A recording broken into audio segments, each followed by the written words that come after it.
Route 113, located at the northernmost part of the Hoenn region, has got to be one of the most unique routes in any Pokemon game, and it just so happens to also be one of my favorites. This is a location you reach relatively early in the games, right between the 3rd and 4th gym battle. After you make your way through the fiery pass of Mount Chimney, you come to this quiet, serene place where volcanic ash falls from the sky. Yes, that's right, this is a bunch of ash. At first glance, it almost looks like snow with how gracefully it falls and how wide it appears, but closer inspection and further dialogue reveals its true nature. And of course, once we gain access to the top of Mount Chimney later in the game, we see the source for ourselves. So what makes Route 113 so special? Well, really nothing big, but there's just something about it that really captures me. I think one big thing is just how peaceful and immaculate the vibes are despite it being right beside a volcano. Throughout the entire Hoenn region, the theme really becomes about how people and Pokemon live alongside each other and the naturally occurring land around them. The ways in which many cities and towns are incorporated into nature is so fascinating. From Fortree City's treetop housing to Sutopolis being built in a massive crater, it is also very prominent in how people live around a massive volcano, taking advantage of the naturally occurring hot springs in Loveridge Town and playing around in the falling ash.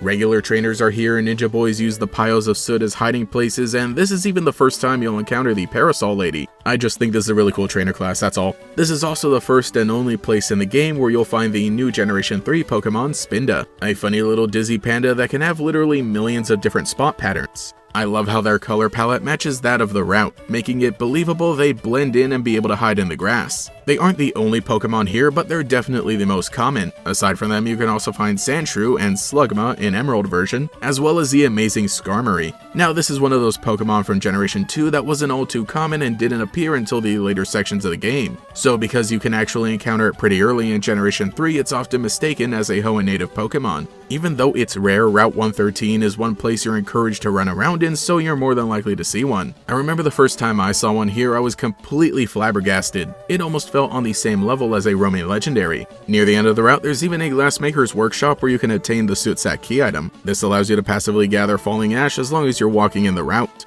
One of the funnest things you can do in a Pokemon game is run through all the grass and turn every tile green as you brush the soot off of it. Most of the items you can have the Glassmaker craft are flutes of various colors. The red, blue, and yellow flutes are actually battle items that cure infatuation, sleep, and confusion. They're also a neat little reference to the red, blue, and yellow video games. The black and white flutes came out way too early to be hinting at their respective video games, but they're pretty funny in hindsight. These will either reduce or increase the encounter rate of wild Pokemon. I had always thought the flutes were kind of lame because I felt like they didn't warrant the cost when you could instead use your points on the pretty chair and the pretty desk. Secret base items that were probably a symbol of your status or dedication, I wouldn't know, I don't have them on my current save file, but I will say that Route 113 is where I typically build my secret base. There's only one spot here that allows you to build one, but I just had to use this location because it's so cozy. In my Omega Ruby save file, I actually do still have my base built, and I've turned it into the Totodile Cafe with the limited space that I have. Here's my secret base code if anyone still has their copy of Omega Ruby or Alpha Sapphire ready to go. But above all, what really makes this one of my favorite routes in all of Pokemon is the music.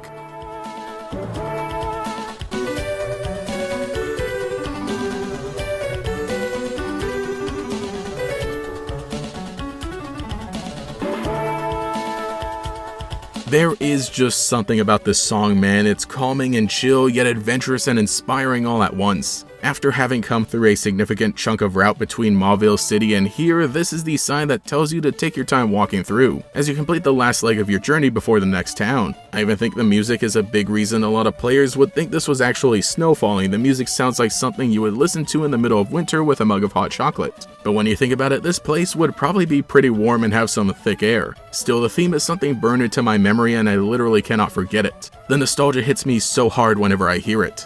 It's really in Fall Arbor Town where the music is more quiet and chill, losing the adventurous vibe, but I think that's perfectly fine, after all the traveling you'd have to do in order to reach it. This other section of the game is also pretty cool as you continue to explore places with their own tile sets that are so different from anything else in the region, and the story involving Team Aqua or Team Magma starts to pick up. It all feels so remote compared to the rest of the region and is the perfect place for new ideas and interesting plot developments. I'm actually kind of devastated that Route 113 never appeared in the anime, let alone any media beyond just the video games. The episode that introduces Spinda takes place somewhere else, and when the group arrives in Fall Arbor Town, they do it without a speck of soot on their clothing. I think it was a missed opportunity to really showcase one of the most unique locations in the Pokemon world, and it could have made for a nice little episode, but I guess not. Maybe if we get to the point where Pokemon do remakes. In the end, I just really appreciate how Game Freak was able to try out so many new ideas when moving into Generation 3, and Route 113 is one of those underrated places that stuck the landing. It's not like you're going to miss it on a standard playthrough, you literally have to go through it in order to progress a story, but I think because ultimately there isn't a lot to do here besides catching a bunch of Spinda and collecting soot, that it isn't really brought up as much anymore. To me, it remains the home of one of my favorite music pieces in any Pokemon game and a weird little place that provides fun in spite of its concept.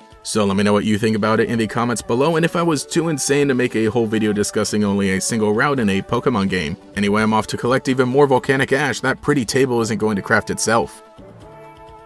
Thank you to every channel member for your continued support, especially the great Gators. Thimin Van Ryn, Cynical Medic, Post-Training Arc Cyberman, Choco Swig, Foxy Gamer 179, Bjorn the Fell-Handed, Ruby Trans Cutie, Ben's Quizon, Marzi Beast, Dartholomew, That One Girl Into Video Games, Pio the Genius, DeAndre 961 Pro, Justin Dow's, Moth Ballard, Mathaclock 947, Lockadox, Nomad Nobi, Alex Swiss, Cheeseburger Lasers, Pastel Blood, Taijirai, Justin R, Volity, Cosmo Zero, Phantom, and Quago. If you would like to support, see your name here, get access to emotes for comments, live streams, sometimes early videos, and a brand new monthly members only podcast, you can become a channel member today. You can also follow me on Twitter as well for more memes. Anyway, this is GatorX, and I'll catch you all later.